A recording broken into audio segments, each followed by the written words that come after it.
Hey, what's up everybody? I just wanted to give you a quick update for episode 2 of Chasing 200 Plus on the cage work on this 34 Roadster. So let me grab the camera and I'll show you guys around with some of the progress that I've made. So at this point, I've got the majority of the cage work all fit and tacked together. In the last episode, there was pretty much nothing in here.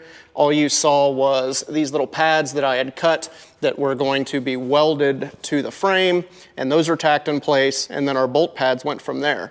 So I'll show you around the cage a little bit.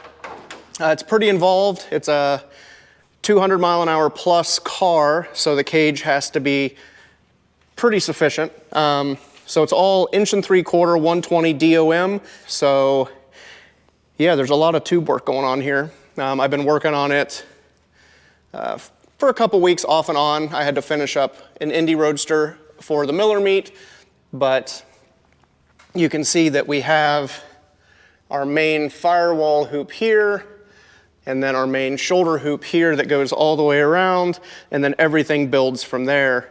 I kind of roll bent our shoulder bars here, that way I could get a lot of extra shoulder width and tuck that nice and close to the body. So when the door's shut, it actually matches the same radius as the outside of the skin. And then from a side profile, I angled the cage here to match the angle of the top of the Roadster body. And we wanted to make sure that there was plenty of room for the helmet and the driver, but not too much room that we'd have to pad everything out. So after I got everything tacked up, I did have the owner of the car come in, and we put a seat in it, test fit to make sure that everything was where I wanted it to be, and he had plenty of room.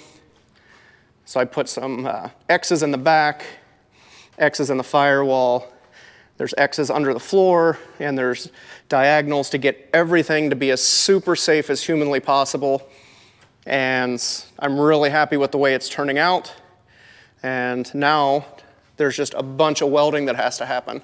So other than that, I'm going to submit pictures to this point to the SCTA just to make sure they're happy with how everything is progressing. And once they approve that, we can get to welding.